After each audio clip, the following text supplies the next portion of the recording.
IPL ಆರಂಭಕ್ಕೂ ಮುನ್ನವೇ Chennai super Kings ತಂಡಕ್ಕೆ ಭಾರಿ ಆಘಾತ ಎದುರಾಗಿದೆ.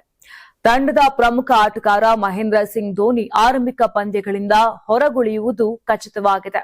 ಇನ್ನು ಎಂಎಸ್ ಧೋನಿ ಅವರು ಸ್ನಾಯು ಸೆಳೆತದ ಸಮಸ್ಯೆಯಿಂದ ಬಳಲುತ್ತಿದ್ದು, ಈ ಕಾರಣದಿಂದ ಐಪಿಎಲ್ನ ಮೊದಲ 2 ವಾರಗಳ ಪಂದ್ಯಗಳಿಂದ ಹೊರಗುಳಿಯಲಿದ್ದಾರೆ ಎಂದು ವರದಿಯಾಗಿದೆ. ಅಂದರೆ ರಾಜಸ್ಥಾನ್ ರಾಯಲ್ಸ್, ಪಂಜಾಬ್ ಕಿಂಗ್ಸ್ ಹಾಗೂ ರಾಯಲ್ ಚಾಲೆಂಜರ್ಸ್ ಬೆಂಗಳೂರು ವಿರುದ್ಧದ ಪಂದ್ಯಗಳಿಗೆ ಧೋನಿ ಅಲಭ್ಯರಾಗುವುದು ಬಹುತೇಕ ಖಚಿತವಾಗಿದೆ.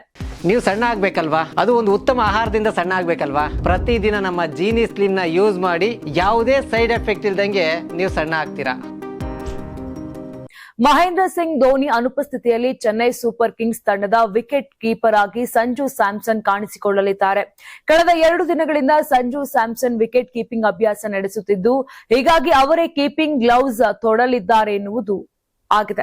ಇನ್ನು ಸಂಪೂರ್ಣ ಫಿಟ್ನೆಸ್ ಸಾಧಿಸಿದ್ರೆ ಮಹೇಂದ್ರ ಸಿಂಗ್ ಧೋನಿ ಏಪ್ರಿಲ್ 19ರಂದು ನಡೆಯಲಿರುವ ಮುಂಬೈ ಇಂಡಿಯನ್ಸ್ ವಿರುದ್ಧದ ಪಂದ್ಯದಲ್ಲಿ ಕಣಕ್ಕಿಳಿಯಬಹುದು. ಅಂದರೆ ಏಪ್ರಿಲ್ 15ರ ತನಕ ಧೋನಿ ವಿಶ್ರಾಂತಿ ಪಡೆಯಲಿದ್ದಾರೆ ಎಂದು ವರದಿಯಾಗಿದೆ. ಹೀಗಾಗಿ ಚೆನ್ನೈ ಸೂಪರ್ ಕಿಂಗ್ಸ್ ತಂಡದ ಆರಂಭಿಕ ಪಂದ್ಯಗಳಲ್ಲಿ ಧೋನಿ ಅವರ ಆಟ ನೋಡಲು ಸಾಧ್ಯವಾಗಲ್ಲ. ಇತ್ತ ಧೋನಿ ಹೊರಗುಳಿದ್ರೆ ಸರ್ಫರಾಜ್ ಖಾನ್ಗೆ ಚಾನ್ಸ್ ಸಿಗುವ ಸಾಧ್ಯತೆ ಕೂಡ ಇದೆ. ಧೋನಿ ಅವರ 2 ವಾರಗಳ ವಿಶ್ರಾಂತಿ ಬಗ್ಗೆ ಫ್ರಾಂಚೈಸಿ ತನ್ನ ಪ್ರಕಟಣೆಯಲ್ಲಿ ತಿಳಿಸಿದೆ. ಸಿಎಸ್ಕೆ ತಂಡವು ಮಾರ್ಚ್ 30ರಂದು ಸೋಮವಾರ ತನ್ನ ಮೊದಲ ಪಂದ್ಯವನ್ನು ಮೊದಲ ಆವೃತ್ತಿಯ ಚಾಂಪಿಯನ್ ರಾಜಸ್ಥಾನ ರಾಯಲ್ಸ್ ವಿರುದ್ಧ ಆಡಲಿದೆ.